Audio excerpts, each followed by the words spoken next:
Welcome back. This is Daybreak, and thanks for staying with us. The hashtag on X is Citizen Daybreak. The SMS code is 22422. At Citizen TV Kenya, and at Ayub Abdikadir. Meshak Odede on my far right is International Affairs commentator. Good morning, Meshak. Good morning, Ayub. Thanks for making time for the broadcast. Much appreciated. Churchill Ogutu is an economist with the IC Group. Good morning, Churchill. Morning to you. Thanks for your time. Ahmed Hashi is also governance and diplomatic commentator. Good morning, Ahmed. Good morning, Eid Mubarak. And thanks so much for your time. Much appreciated. Dr. Maxwell Miawa will be joining us in a short while from Washington. He is set to give a lecture at the Johns Hopkins University in D.C. He will be part of this broadcast, and we'll get hold of him. He's international development law scholar who is visiting the Johns Hopkins University in Washington. Gentlemen, thanks for your time. Thanks. Welcome.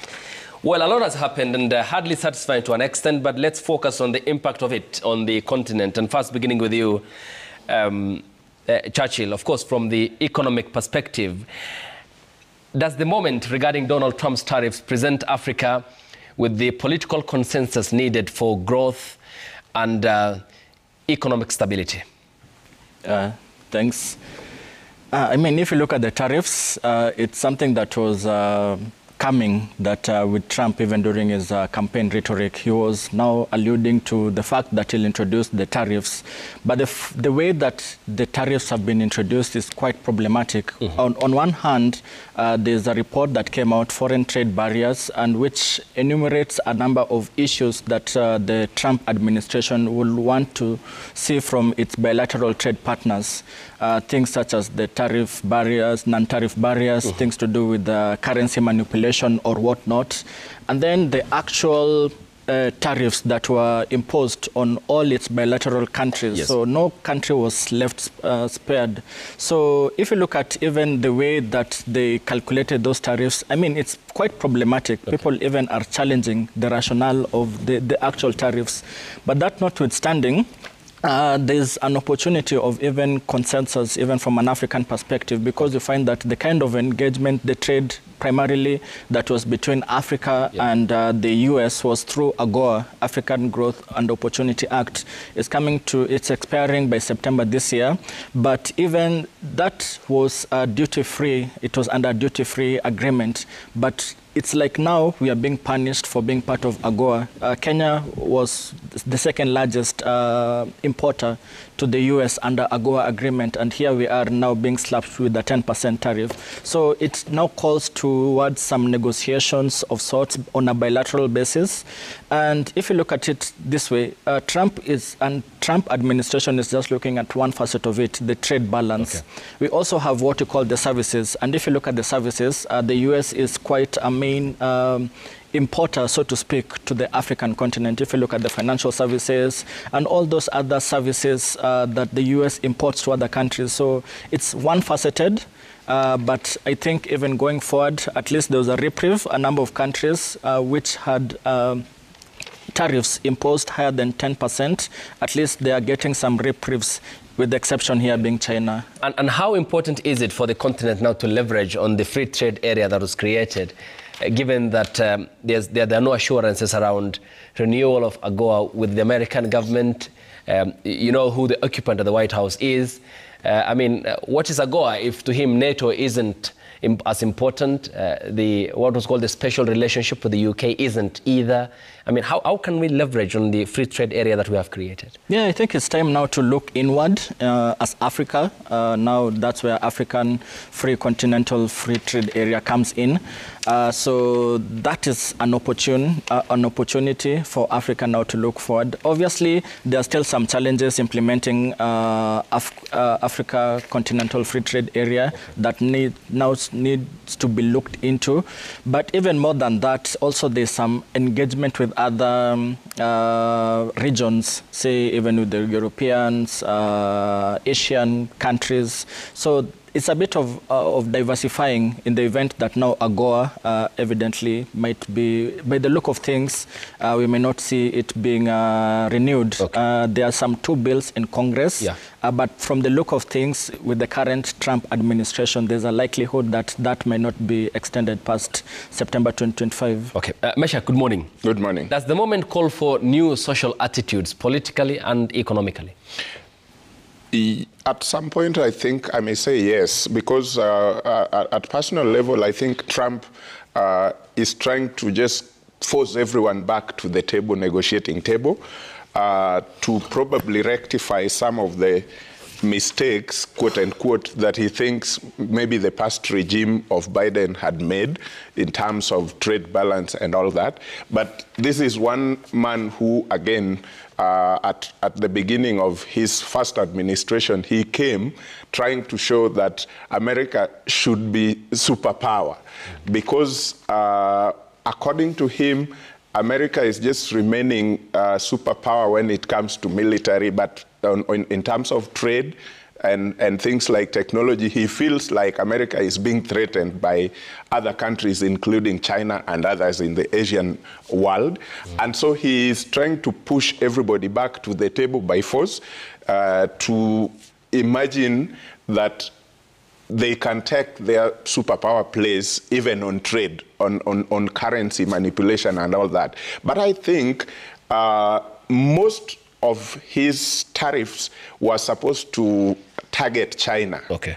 And it can't be China alone. So some other countries, especially some of the African countries, the smaller countries, are going to just be victims of circumstances. They may suffer, but again, you can see what China is trying to do, because you look at some of the things like smartphones and all the rest that are coming from China, and now China is also doing their thing on the other side to say that when it comes to issues trade, we are also now big boys on the table. But one thing remains.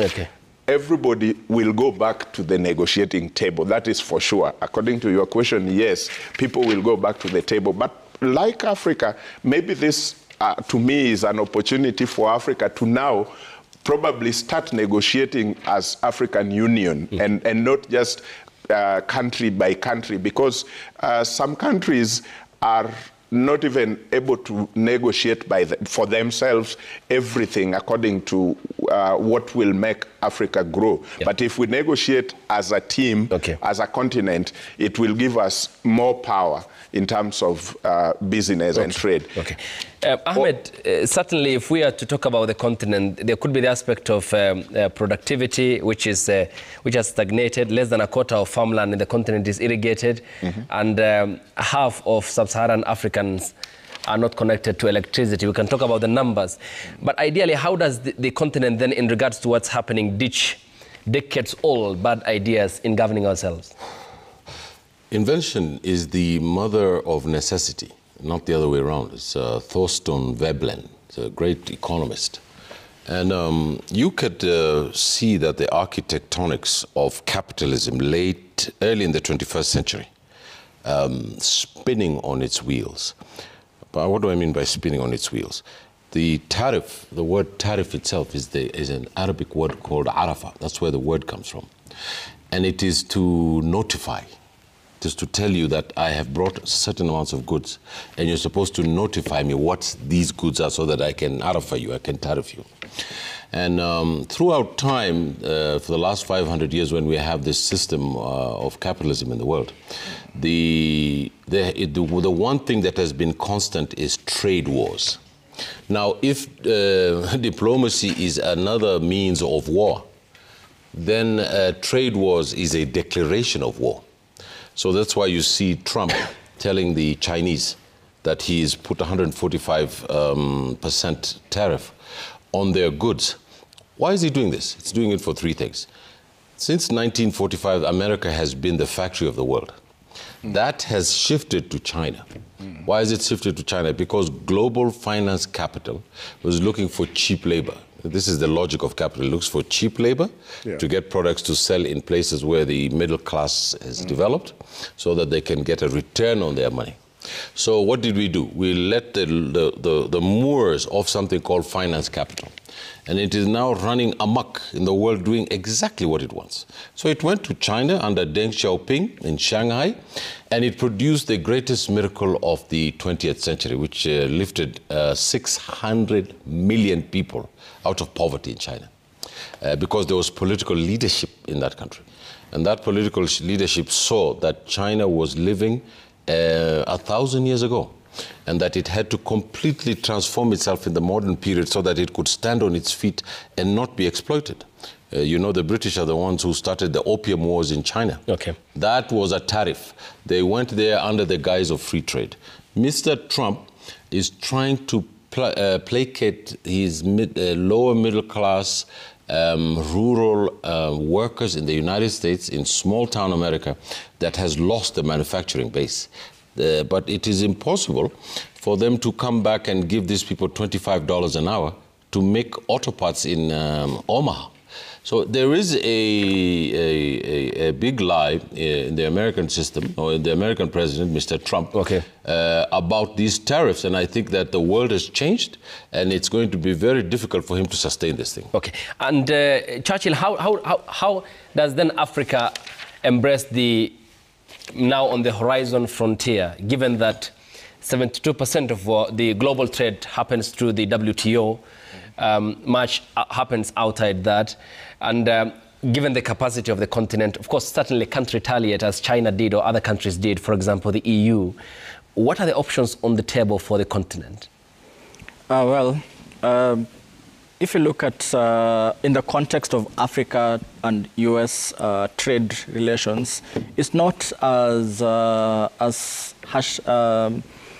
Ahmed has correctly pointed out. The table has shifted from initially we could trade largely with the US decades ago, but right now you find that the trade balance has now shifted to China. So even amidst all this tariff wars that is ongoing, there's that fact that remains, that the shift has already gone eastwards towards China. So it's just a bit of the diversification that is quite being brought to the table in terms of, okay, so because the way it is, in as much as there's the 10% tariffs that has been put across all the other countries except China, I find that also the impact after 90 days, because this could be reviewed, will also mean that those other countries that were initially supposed to get some specific tariff rates, which will be reviewed after 90 days. We heard Trump saying that 4th of July is when they can review that. It will also mean that even those countries, they might even have some slow growth potential, and that will also dampen even our relationship with them. So it's quite complex how to look at it, but that now brings to the fore Africa and also Kenya, just to have those specific diversification in terms of looking elsewhere to be able to diversify. Yeah. And if you look at even on the tariffs, the other thing is, in as much as Trump administration will want that the tariffs are implemented immediately, you find that now there's a mismatch in terms of how can those manufacturing bases which are elsewhere go back to the United States. Estimates are close to 4-5 years down the line, which will be even after his term has ended right now. So that mismatch means that there could be some cool down in terms of people are still weighing. It's one thing for the Trump administration to slap tariffs, and it's another thing entirely to see that the shift now goes back to the US. So amidst all that, so that is where there's room for negotiation and for Kenya just to be able to diversify elsewhere. And does the situation then favor the continent? Before I go to Meshach, still on you, Churchill, because I'm looking at the numbers. By 2035, Africa will account for 21% of the world population. Ahmed just pointed out the revolution in China, how cheap labor also transformed its economy. This is from 13% more than 25 years ago, 9% in 1950, and 11% more than 225 years ago in 1800. And half of the global workforce entering the global market in 2030 will be Africans. How can we leverage on this, given the dynamics and the unpredictability around the global order and the weakening fabric of the status? Yeah, the demographic is favorable to the African continent, and that's something that we also need to look at. And one other thing, even if you look at all these dynamics playing out even from China's perspective, one thing that is there is initially they were relying on cheap labor, that they grew their manufacturing base. But right now you find that China is a leader in other facets, even in electric vehicle, even in other technological services industries. So you find that they have moved from the low manufacturing base and they have moved higher up the ladder to more value-add services. So that's something that even the lessons that Africa needs to seize. We not just look at it from a base of labor force that we might be able to throw to the global market, but also we need to move higher up the scale. So that's something that we need to learn, the learnings that we also need to seize at the moment, over and above whatever is playing out. And what's then the substitute here, Meshach? And because if you look at the status of the continent, it's only fair to describe Africa as a corporate desert, and this largely comes to decisions that are political, which end up having an effect on our economy and the social fabric of the continent, be it education, be it agriculture, be it manufacturing. Then is this a God-sent moment for Africa and its leaders to think, its people to think and revolutionize their thinking on how the world operates in the 21st century? Yes, I think so. It would have been the best moment for Africa to actually go back to look at everything they have and how they, I remember clearly when Prime Minister Raila Odinga was giving his vision for Africa in the contest, he was talking about the increasing the intra-Africa trade. And I think this could have been those moments where Africa would increase more trade within themselves and start by breaking the barriers within African continents so that there is more trade agreement done by African countries within themselves, and then it reduces the need for Africa to have to trade with the US or the Western world, of which if that tariff is increased even a little, it hurts the common farmer or manufacturer in Africa in the highest way possible. Kenya, for example, is going to get hurt with horticulture, for example, because we do a lot of that to the other side. And it is not, I think it is not just African only, but because if a tariff is added, for example, down south in Lesotho, they are giving them 50, I think 50%. It means whatever it is that they were taking to the other side will have to increase the cost. So even American citizens who are using those things will have to go deeper in their pocket again.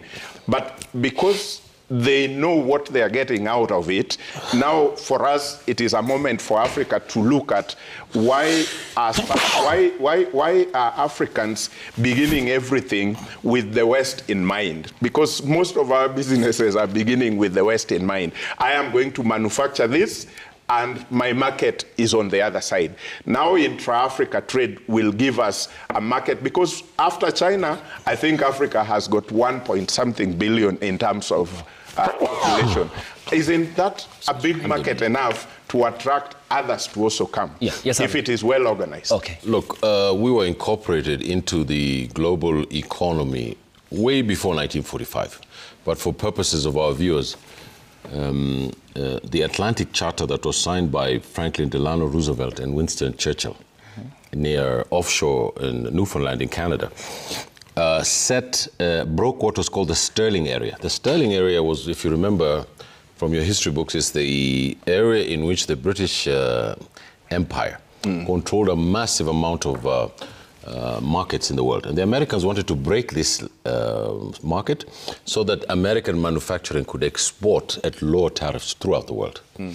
And in return, they would help the British to fight them against the Germans. Now, when we, Kenya and all these neo-colonial states, or then were colonial systems, were incorporated into this structure, the IMF, the World Bank, the United Nations, every institution that was made under 1945, we were not there at the table. Yeah. We were outside. And therefore, when we went into the system, the rules had already been set up, and we had no provision to change it. So that's one. But we have to make an account of why the countries in ASEAN developed and why we did not. Malaysia, for an example, came here to the International Development School at the University of Nairobi to take the blueprints of our development. So the question is political. Why is the political leadership in Africa not prepared for the world, as Mr. Ayub has said, as it is today? And why is it not prepared for what ought to be? I'll tell you why.